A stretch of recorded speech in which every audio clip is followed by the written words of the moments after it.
Hello friends, welcome to Sitaram YouTube channel. आज जो topic हम डिस्कस करने वाले हैं वो अपना पर्टिकुलर है जुडिशरी से। उसके अंदर है टेक्नोलॉजिकल इनोवेशंस जो हुए हैं कोर्ट्स की प्रोसीडिंग में, किस तरह से कोर्ट की प्रोसीडिंग्स को और इजी किया जा रहा है और जो जुडिशियल ऑफिसर फ्रेंडली किया जा रहा है, तो वो चीजें हम यहाँ पे देखेंगे। और लास्ट में इसके साथ में हम देखेंगे कौन कौन सी चीजें हैं जो जजमेंट को अफेक्ट करती हैं और जो हम मेनली पढ़ते हैं हमारे कह सकते हैं कि मैं आपको पॉइंट दिखाऊंगा कौन कौन सी डॉक्ट्रिन पर्टिकुलरली है जो हम 9 डॉक्ट्रिन्स है जिसमें सुप्रीम कोर्ट या जो है जुडिशरी होती है। एक्चुअली जब कॉन्स्टिट्यूशन बेंच बैठती है तो वो जो डॉक्ट्रिन्स को यूज करती है, तो यहाँ पे लगभग 9 अपनी डॉक्ट्रिन्स होंगी जिन्हें हम यहाँ पे डिस्कस करेंगे। न्यूज की बात करें, नवंबर मंथ की मैगजीन है, स्मॉल इसमें टॉपिक चल रहे हैं, लेकिन इस जो मंथ में नवंबर मंथ में 2 टॉपिक थे इंडिविजुअली। एक तो ईडब्ल्यूएस कोटा के ऊपर था, एक यूसीसी के ऊपर था। तो वो टॉपिक ऐसे है जो घिसे पिटे क्वेश्चंस आते हैं उनसे, और बाकी जो अदर ये स्मॉल टॉपिक्स है आपके राइट टू वोट वाला था जो हमने कल डिस्कस किया। ई कोर्ट प्रोजेक्ट है, ये काफी इंपॉर्टेंट है क्योंकि जुडिशरी पर वुमन से रिलेटेड क्वेश्चन पूछ लिया गया है। जैसे कि मैं आपको दिखाऊं 2021 में क्वेश्चन पूछा है, तो क्वेश्चन जो है वो देखिए आप, आपको ये दिख रहा होगा क्लियरली। फर्स्ट क्वेश्चन है आपका यहाँ पे, ये देखिए कि discuss the desirability of greater representation to women in the higher judiciary to ensure diversity equity equality and inclusiveness. तो वुमन के पार्टिसिपेशन के बेस्ड ये क्वेश्चन पुट किया था 2021 में, बिकॉज आपको मालूम होगा उस टाइम पे 2 और 3 जो वुमन जजेस थी उनको हायर जुडिशरी में वहां पे इंक्लूड किया गया था, अपॉइंट किया गया था। अब लास्ट ईयर की बात करें तो लास्ट ईयर क्वेश्चन थोड़ा सा डायनेमिक था। डायनेमिक की बात करें तो डायनेमिक ऐसे था कि क्वेश्चन था कैसे लेजिस्लेशन में वर्क करता है जुडिशरी। तो क्वेश्चन था आपका कि मोस्ट सिग्निफिकेंट अचीवमेंट जो मॉडर्न लॉ की है इंडिया में वो है constitutionalisation of environmental problems by the supreme court. तो इसमें हमें कुछ एग्जांपल्स को पुट करना था कि कैसे कैसे चीजें हुई है। ठीक है, तो यहाँ पे आप काफी सारे एग्जांपल लिख सकते थे और जरूरी नहीं था कि आपको कॉन्स्टिट्यूशन में जो चीजें पुट की गई है जुडिशरी के द्वारा वही लिखनी थी। कॉन्स्टिट्यूशनलाइजेशन का मतलब ये है कि जो चीजें बनाई गई हैं जिनको एक तरीके से जो कह सकते हैं ना कि लिखित स्टेटमेंट की फॉर्म में बनाया गया है। ठीक है, तो मैंने काफी आंसर्स देखे हैं अदर कुछ कोचिंग्स के, तो उन्होंने इंडिविजुअली एक पर्टिकुलर केस का जो है कि एक था जिसपे था कि पॉल्यूटर्स पे वाला जो था, ऐसे कंसेप्ट थे, ऐसे काफी पॉइंट वहां से एक ही केस के मेंशन किए हुए थे, जो कि मुझे यहाँ पे लगता है कि अपन काफी सारे डायमेंशन इसमें दे सकते थे। एक तो अपना टॉपिक होता है कि पॉल्यूटर्स पे वाला 1984 शायद मैं याद कर रहा हूँ, 85 है, जो भोपाल गैस ट्रेजेडी हुआ था उससे रिलेटेड जजमेंट आया था कि पॉल्यूटर्स पे वाला कंसेप्ट आया था। उसके बाद में आपका एनजीटी एक्ट बनाया गया 2010 में। ठीक है, ये सारी चीजें जजमेंट आई। इसके अलावा और भी काफी जजमेंट है सुप्रीम कोर्ट की जो आई है इन्वायरमेंट की फील्ड में, उनको कॉन्स्टिट्यूशनलाइज किया है, मतलब उनको एज ए रिटर्न लोगों को फॉलो करने के लिए उसको बाध्य किया गया है। ये चीजें थी जुडिशरी के ऊपर। अब देखिए इस साल आपको मालूम है ये जो जनवरी का मंथ है, लास्ट दिसंबर का मंथ है, इसमें काफी सारी चीजें ऐसी रही है जहां पे खींचतान चली है जुडिशरी के ऊपर, जुडिशरी वर्सेस एग्जीक्यूटिव में। और एग्जीक्यूटिव में खासकर आपके जो लॉ मिनिस्टर हैं किरण रिजिजू जी, इनकी काफी खींचतान चली है किस बात के ऊपर, आपका एनजेएसी के ऊपर, कॉलेजियम सिस्टम के ऊपर। तो ये क्वेश्चन इंपॉर्टेंट बनता है। ठीक है, लेकिन अब देखिए लास्ट ईयर काफी सारे क्वेश्चंस थे जो पुट हो सकते थे मेंस में, बट क्वेश्चन पुट हुआ कि कैसे जुडिशरी आपके लेजिस्लेशन में वर्क करती है इन्वायरमेंटल लॉज को बनाने में। तो इस ईयर भी कॉलेजियम सिस्टम है, आपका एनजेएसी है, आपका basic structure, doctrine of basic structure. आपको मालूम है कि राजस्थान के जयपुर में अभी जो कॉन्स्टिट्यूशनल पार्क बनाया था उसका इनॉग्रेशन हुआ था, और उसके बाद मीटिंग भी हुई, जो आपके विधानसभा के जो स्पीकर होते हैं लेजिस्लेटिव असेंबलीज के, उनकी मीटिंग हुई। उसमें अभी वाइस प्रेसिडेंट जो कि चेयरमैन एज ए राज्यसभा यहाँ पे आए हुए थे, और उसके साथ में आपका लोकसभा के स्पीकर थे, इन्होंने काफी यहाँ पे स्पीच दिया था। और जो वाइस चेयरमैन नहीं, राज्यसभा के जो चेयरमैन है धनखड़ जी, उन्होंने काफी पॉइंट कहे बेसिक स्ट्रक्चर के ऊपर और काफी बातें वहां पे हुई। तो बेसिक स्ट्रक्चर है क्वेश्चन के फॉर्म में, आप ठीक से तैयार कर लें। ठीक है, इसके ऊपर काफी डिबेट चलती आ रही है। बेसिक स्ट्रक्चर है, इसके साथ में जुडिशरी एग्जीक्यूटिव का सेपरेशन ऑफ पावर के ऊपर क्वेश्चन है, इसके साथ में कॉलेजियम बेस्ड क्वेश्चन है। ये 3 क्वेश्चंस तो आप तैयार कर ही लें। ठीक है, इसके अलावा जब बात आती है कोर्ट की प्रोसीडिंग से रिलेटेड, तो जब वुमन को इन्वॉल्व किया गया है जुडिशरी में, तो ऐसे टेक्नोलॉजी को यदि यहाँ पे इन्वॉल्व किया जाए जुडिशरी में, तो ये क्वेश्चन काफी अच्छा बनेगा कि कैसे टेक्नोलॉजी को इंटरवीन किया जा रहा है कोर्ट की प्रोसीडिंग्स में। तो यहां पे ये टॉपिक बहुत ही इंपॉर्टेंट हो जाएगा अपने मेंस के लिए, ठीक है। डायमेंशन आपको खुद को तैयार करनी है। अब आप सिर्फ बेसिक स्ट्रक्चर का एनजेसी को लेकर बैठ जाएंगे और क्वेश्चन कुछ और हो जाए तो आपके पास में वहां पे पॉइंट लिखने के लिए कम पड़ जाएंगे। तो आप इसको तैयार करके रखें पहले से ही। इसके बाद हम बात करेंगे डॉक्ट्रिन्स की। तो सबसे पहले तो ये चीज ही देख लें कि क्या क्या है। तो सबसे पहला पॉइंट इसमें वर्चुअल जस्टिस क्लॉक। क्लॉक का मतलब मालूम होता है आपको टाइम चल रहा है कि कितना टाइम रह गया, कितना टाइम आने वाला है, कितना मिनट हो गया, ये चीज होती है। तो वर्चुअल जस्टिस क्लॉक इसमें ऐसा ही सिस्टम है कि इसमें आपका वाइटल स्टैटिस्टिक जो है आपके कोर्ट के, उसमें पता चलेगा कितने केसेस का डिस्पोजल हो गया है, पेंडेंसी कितनी है। नेक्स्ट जो चीज प्रोजेक्ट लॉन्च किया गया वो आपका जस्टिस, जिसमें आईएस कैपिटल है, जस्ट आईएस, इसको ऐसे लिखना है, जस्टिस इस तरह से बनाया गया इसको, जस्टिस मोबाइल ऐप 2.0। इसका काम है कि ये भी एक जुडिशियल ऑफिसर्स के लिए टूल की तरह काम करेगा, ठीक है। इसमें क्या क्या चीज होगा कि इफेक्टिव कोर्ट एंड केस का मैनेजमेंट हो सके by monitoring of pendency and disposal of cases. तो जस्टिस मोबाइल ऐप 2.0 है। फर्स्ट है वर्चुअल जस्टिस क्लॉक। थर्ड आपका डिजिटल कोड। डिजिटल कोड आपने पहले भी पढ़ा होगा। ये इनिशिएटिव है कि कोर्ट रिकॉर्ड को अवेलेबल बनाया जा सके डिजिटाइज फॉर्म में। ट्रांजेक्शन जो है पेपरलेस कोर्ट के वो वहां पे रखे जा सके और उनका इंटर ऑपरेबिलिटी हो सके कोर्ट, एक कोर्ट से दूसरे कोर्ट में। एक थर्ड है आपका जिसको S3 वास वेबसाइट, मैं ऐसे ही प्रोनाउंसिएट कर पा रहा हूं, यदि आपको और अच्छे से मालूम हो तो मुझे कमेंट में बताइएगा। ये S3 वास ये मेरे हिसाब से, तो या फिर कोई और प्रोनाउंसिएशन निकला होगा तो आप मुझे बताइएगा। इसका काम है जनरेट करना, कॉन्फ़िगर करना, डिप्लॉय करना और मैनेज करना वेबसाइट्स को फॉर पब्लिशिंग आपका स्पेसिफिक इंफॉर्मेशन है, सर्विसेज रिलेटेड, आपकी डिस्ट्रिक्ट जुडिशरी से रिलेटेड जो आपकी सर्विसेज और इंफॉर्मेशन है उसको पब्लिश करने के लिए, ठीक है। चार चीज याद रखिए, जनरेट, कॉन्फ़िगर, डिप्लॉय और मैनेज।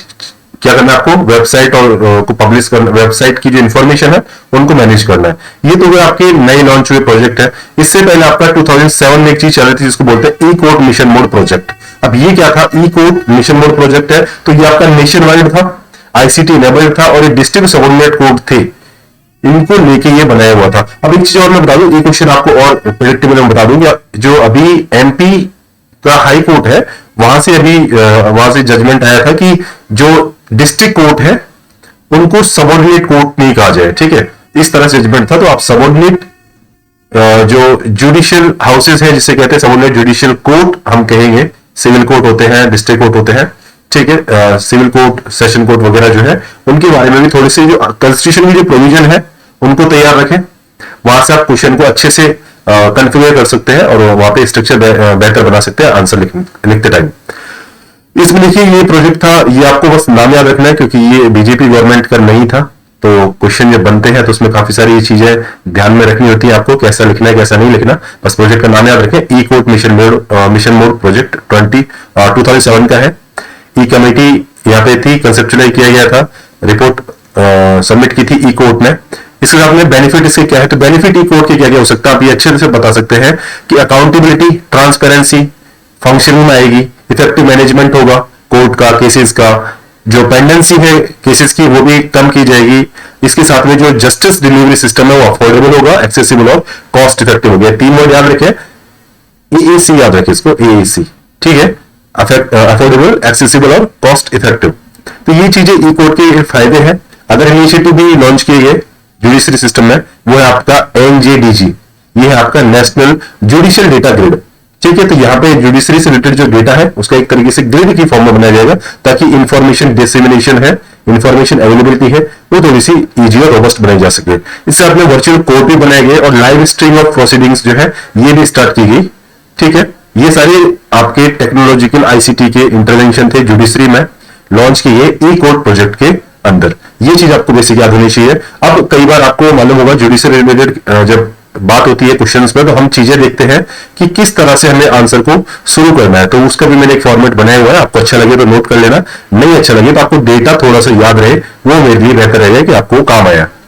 अब वो चीज क्या है, देखिए ये देखिए आपको दिख रहा होगा क्लियरली यहाँ पे कि 2 मार्च 2020 की बात है। लॉ मिनिस्टर ने लोकसभा में कहा था कि अभी पेंडिंग जो केसेस है वो है 4,70,00,000। तो ये डेट याद रखें आप, बिकॉज आप जब आंसर लिखेंगे ना तो पेंडेंसी हर कोई बता देगा कि लगभग करोड़ों में केसेस पेंडिंग है, 4 करोड़ पेंडिंग है, 3 करोड़ पेंडिंग है। लेकिन 4,70,00,000 का भले 2022 का ही याद रखें, बट आपकी वहां पे एक वेरिफिकेबिलिटी मिल जाती है आंसर चेक करने वाले को। और ये है GS, national judicial grid system. अभी आपने देखा था वही टॉपिक कोने में देखा था नीचे कि कौन सा सिस्टम है, किस लिए बनाया है, तो नेशनल जुडिशियल डेटा ग्रिड है और ये आपका है नेशनल जुडिशियल ग्रिड सिस्टम। ठीक है, तो डेटा ग्रिड सिस्टम वही वाला हो गया।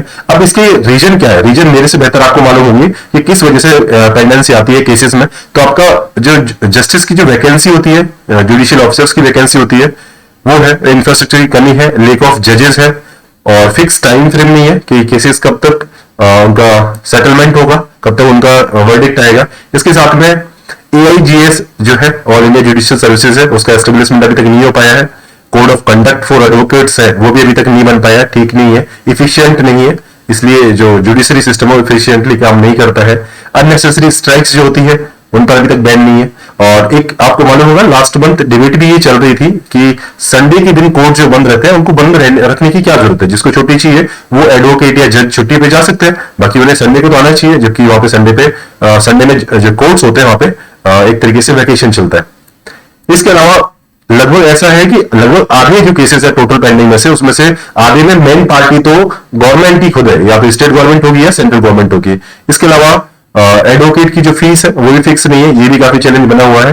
और लेक ऑफ आर्बिट्रेशन जो है गवर्नमेंट के द्वारा, उसकी भी कमी है कि समझौता आपस में हो सके, वो चीज भी यहाँ पे इश्यूज बनते हैं। इसके लिए काफी सारे इनिशिएटिव्स लिए गए हैं, ट्रिब्यूनल्स बनाई जाती है, आर्बिट्रेशन सिस्टम भी बनाया गया है, और ये सारी चीजें होती है, तो आपको मालूम होगा। इसके साथ जुडिशरी में आपको कुछ और पॉइंट जो मालूम होने चाहिए वो आपके हैं कि जुडिशियल रिव्यू जैसे नई ट्रेंड है, जुडिशियल एक्टिविज्म है, जुडिशियल रिव्यू है, और जुडिशियल ओवररीच है। ऐसे जो टॉपिक्स है आपको अच्छे से मालूम होने चाहिए। अभी इनको यहां डिस्कस करेंगे तो काफी टाइम लग जाएगा, इसलिए बस मैं आपको एक डायमेंशन दे रहा हूं, ये आपको मालूम होना चाहिए। जुडिशियल रिव्यू है, judicial activism, judicial overreach, public interest litigation, role of supreme court क्या क्या है। इसके लिए आप इंडिविजुअल जो आर्टिकल्स है ना सुप्रीम कोर्ट से रिलेटेड, वो आप तैयार कर लेना, और वो मैं आपको एक झटके में भी आपको रिवाइज करवा दूंगा। और कॉलेजियम सिस्टम है, इसको तो आप अच्छे से तैयार कर ही लेना, कॉलेजियम सिस्टम कैसे वर्क करता है। 3 जजेस केस थे आपके, फर्स्ट जजेस केस 1981-82 के आसपास था, फिर 93 में था, फिर 1998 में था, 5 ईयर का इंटरवल था, 93 के बाद 98 था, हाँ उसमें थर्ड जजेस केस आया था। और वो आपको याद रखना है, उसका पर्टिकुलर नाम है उस जजेस केस का, कोई यूनियन है एडवोकेट्स का, उसके साथ में वो केस लिंक्ड है।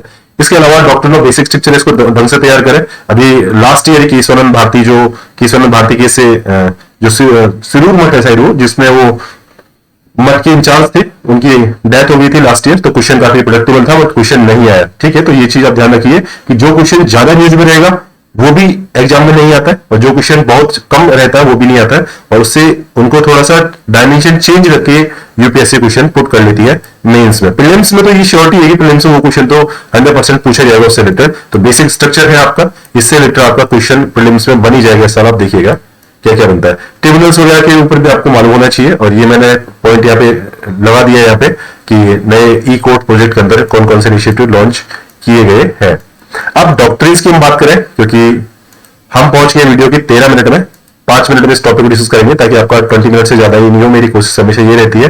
तो डॉक्ट्रिन 9 है, 9 डॉक्ट्रिन में हम देख लेते हैं क्या है। सबसे पहले देखिए डॉक्ट्रिन ऑफ लेशेस है। ठीक है, लेश का मतलब होता है डिले। रजिस्ट्रेशन में रखनी है तो आप इसको समझ ले, गलत है तो आप खुद इसको सर्च कर ले, लेकिन आपको बस मालूम होना चाहिए कि डॉक्ट्रिन ऑफ लेश नाम से भी एक डॉक्ट्रिन होती है जिसका मतलब है डिले। और इसमें यह है कि ये Ravindra Jain versus union of India case में आई थी, और इसमें यह कहा था कि आर्टिकल 32 का डिनायल है, इससे रिलेटेड ये आपकी डॉक्ट्रिन थी। इतना आपको मालूम होना चाहिए, इस चीज का स्क्रीनशॉट लेना। दूसरा डॉक्ट्रिन आपका डॉक्ट्रिन ऑफ टेरिटोरियल नेक्सस, ये इसमें लॉ बाई सुप्रीम जो स्टेट लेजिस्लेचर है वो not apply outside the state except sufficient nexus between state and objective. तो इसमें ये कहा आर्टिकल 245 क्लॉज सेकंड से ये चीज रिलेटेड है। इसमें ये है कि कोई भी स्टेट यदि लेजिस्लेचर बनाएगा, स्टेट लेजिस्लेचर कोई भी कानून बनाएगा तो वो सिर्फ उस स्टेट में ही लागू होगा, उससे बात तभी लागू हो सकता है जब वो चीज और उस स्टेट का जो प्रोविजंस है ना वो आपस में इंटरलिंक्ड हो, उनके बीच में नेक्सस हो, जिसको बोलते हैं टेरिटोरियल नेक्सस। अब ये बात आपकी यूनियन गवर्नमेंट के लिए जब स्टेट वर्ड यूज करते हैं वहां पे भी हो सकती है, और स्टेट अपने स्टेट जो है वहां पे भी लागू होती है। और ये आपका केस था Tata iron steel versus state of Bihar. ठीक है, इससे रिलेटेड है doctrine of territorial nexus. Third doctrine आपकी डॉक्ट्रिन ऑफ कलरेबल लेजिस्लेशन, ये तो आपको अच्छे से मालूम होगा। कलरेबल लेजिस्लेशन मतलब ये है कि लेजिस्लेशन जो होती है या तो आप पार्लियामेंट कह लें या फिर आपका स्टेट लेजिस्लेशन, वो क्या होती है किसी दूसरे एक्ट या कह सकते हैं लॉ बनाने के चक्कर में कोई तीसरा ही एक्ट बना देती है, ठीक है, तो उसको बोलते हैं कलरेबल लेजिस्लेशन, जो what cannot be done directly cannot be done indirectly. इसका मतलब ये है कि कलरेबल लेजिस्लेशन वहां पे नहीं चलेगा, तो ये चलता है डॉक्ट्रिन ऑफ कलरेबल लेजिस्लेशन। और ये काम करता है मोस्टली लेजिस्लेशन जो होती है आपकी पार्लियामेंट है या स्टेट लेजिस्लेशन वो करती है। और इसका केस याद रखें, ये था Kameshwar Singh versus state of Bihar, और ये बिहार लैंड रिफॉर्म्स एक्ट से रिलेटेड था। फोर्थ आपकी डॉक्ट्रिन है doctrine of pith and substances, ये आपको और अच्छे से मालूम होगी, तो एक बार आपने ये देखा होगा पिथ एंड सब्सटेंसेस क्या होता है। इसका मतलब है प्योर नेचर ऑफ लॉ, ठीक है। पिथ एंड सब्सटेंसेस का मतलब ये होता है ओनली रियल सब्जेक्ट मैटर है वही चैलेंज किया जा सकता है, not it's incidental effect on other field. जो जिस चीज के ऊपर, जिस ऑब्जेक्ट के ऊपर केस किया जाता है, सिर्फ उसी को ज्यादा डील किया जाता है, उसी की चीज में यदि चेंजेस है उस एक्ट में, लॉ में, तो वही चीज देखी जाता है। उसका यदि एंसिलरी कोई चीजें है, इंसिडेंटल यदि कोई इफेक्ट है, तो वहां पे वो चैलेंज उसको केस को नहीं किया जा सकता। इसका भी केस याद रखें, FN Balasar versus state of Bombay, जो बहुत पुराना है, इसको आप याद रखें। फिफ्थ आपका डॉक्ट्रिन ऑफ इंसिडेंटल और एंसिलरी पावर। एंसिलरी पावर आप जानते हैं क्या है, कि ये आपका power to legislate on a subject also provide to legislate ancillary, मतलब उस किसी पर्टिकुलर टर्म से रिलेटेड यदि कोई जजमेंट दिया जाता है, तो उससे अफेक्टेड जो भी रीजन है वहां पे भी उसका केस का जो रूलिंग्स है, प्रोसीडिंग्स है, वहां पे भी लागू होती है। और ये आपका G Chawla versus state of Rajasthan है 1959 का, तो ये केस है। और सिक्स्थ डॉक्ट्रिन आपकी डॉक्ट्रिन ऑफ हार्मोनियस कंस्ट्रक्शन, ये आपको अच्छे से मालूम होगा, ये आपका Tika Ramji versus state of UP माया, और हार्मनी ब्रिंग करने के लिए between different list of schedule 7 harmonious construction, जो आपका हार्मोनियस कंस्ट्रक्शन की डॉक्ट्रिन है, इसको यूज किया जाता है, ठीक है। जब एक सब्जेक्ट का मैटर दूसरे सब्जेक्ट के मैटर पे ओवरलैप होता है, तो यूनियन वाला ज्यादा उसको वेटेज दिया जाता है, तो ये चीज यहाँ पे है। इसके अलावा अगली डॉक्ट्रिन है आपकी, ये देखिए डॉक्ट्रिन ऑफ इक्लिप्स। ये डॉक्ट्रिन ऑफ इक्लिप्स और doctrine of severability. Doctrine of eclipse जो है आपकी Bhikaji versus state of MP में आया था, और डॉक्ट्रिन ऑफ सेवरेबिलिटी ये RMDC versus union of India case में आया था। Doctrine of severability mainly article 13 से डील करता है, ठीक है। सेवरेबिलिटी को पहले ये देख ले, डॉक्ट्रिन ऑफ सेवरेबिलिटी मतलब ये है कि जो ऑफेंडिंग पार्ट है किसी एक्ट का या किसी स्टैट्यूट का, तो वही वॉइड होगा, पूरा स्टैट्यूट नहीं होगा। मतलब कोई एक्ट के 3 प्रोविजन थे, 3 में से एक प्रोविजन उसका आपका ऑफेंडिंग है, जो फंडामेंटल राइट को जैसे कहते हैं कि उनको ऑब्स्ट्रक्ट कर रहा है, तो सिर्फ वो एक प्रोविजन है वही वहां से हटाया जाएगा, वही वॉइड होगा। पूरे जो 3 प्रोविजन वाला जो आपका एक्ट था वो पूरा नहीं होगा, ठीक है। ये था डॉक्ट्रिन ऑफ सिविलिबिलिटी, मतलब जो आपका सिविली डैमेज करता है पार्ट वही वहां से हट जाएगा। जबकि डॉक्ट्रिन ऑफ इक्लिप्स में है कि यदि लॉ आपका कंट्रेरी है फंडामेंटल राइट के, तो ये बिकम हो जाएगा इनएक्टिव, मतलब इनएक्टिव हो जाएगा, लेकिन वो डाई नहीं होगा परमानेंटली। मतलब जब तक वो फंडामेंटल राइट को कंट्रास्ट करेगा, तब तक वो जो एक्ट है या फिर जो लॉ है वो वहां से इनएक्टिव रहेगा। जैसे ही फंडामेंटल राइट को चेंज किया जा सकता, जैसे आपको मालूम होगा आर्टिकल 31 था, राइट टू प्रॉपर्टी था, उसके अगेंस्ट में जितने भी अदर प्रोविजन थे ना कॉन्स्टिट्यूशन में, वो सब वहां पे उस टाइम पे इनएक्टिव हो गए। लेकिन जब फंडामेंटल राइट आपका आर्टिकल 31 को वहां से हटा दिया गया, तो जितने भी उसकी वजह से और अदर प्रोविजन कॉन्स्टिट्यूशन के वहां से इनएक्टिव थे, वो सब एक्टिव हो गए, क्योंकि आपका फंडामेंटल राइट को वो वहां पे कंट्रास्ट नहीं कर रहे। तो ये था आपका doctrine of Eclipse, doctrine of severability. इसके साथ में आपका है डॉक्ट्रिन ऑफ बेसिक स्ट्रक्चर, इसके ऊपर काफी डिबेट है, और ये आपकी मेन आपकी कह सकते हैं डॉक्ट्रिन ऑफ हार्मोनियस कंस्ट्रक्शन और डॉक्ट्रिन ऑफ बेसिक स्ट्रक्चर, ये बहुत ज्यादा काम आती है यूनियन स्टेट रिलेशंस में, ठीक है। तो ये है आपका Kesavananda Bharati case versus state of Kerala 1973 का। ये आपका इंडियन जुडिशियल प्रिंसिपल है, कोई भी अमेंडमेंट आपके ऑर्डर को डिस्ट्रॉय नहीं कर सकता। इसके साथ में और चीज बेसिक स्ट्रक्चर ने ये कहा था कि जो भी चीज कॉन्स्टिट्यूशन के बेसिक स्ट्रक्चर को चेंज करने की कोशिश करेंगे, तो उनको नल एंड वॉइड कर देंगे। जैसे आपको मालूम होगा NJC जो कमीशन बनाया था पार्लियामेंट में, उसको भी इसी बेस्ड पे हटा दिया गया था। और काफी सारी चीजें हैं जो बेसिक स्ट्रक्चर में आती है, जैसे फंडामेंटल राइट है, जुडिशरी की इंडिपेंडेंस है, डेमोक्रेसी है, और इसके साथ में आपका पार्लियामेंट्री वे आपका जो डेमोक्रेसी है वो भी इसका बेसिक स्ट्रक्चर का पार्ट है। सेक्युलरिज्म है, डेमोक्रेसी है, फेडरलिज्म है, ये सारी चीज आपके बेसिक स्ट्रक्चर में आती है। तो आई होप आपको 9 बेसिक स्ट्रक्चर्स अच्छे से नाम याद हो गए होंगे।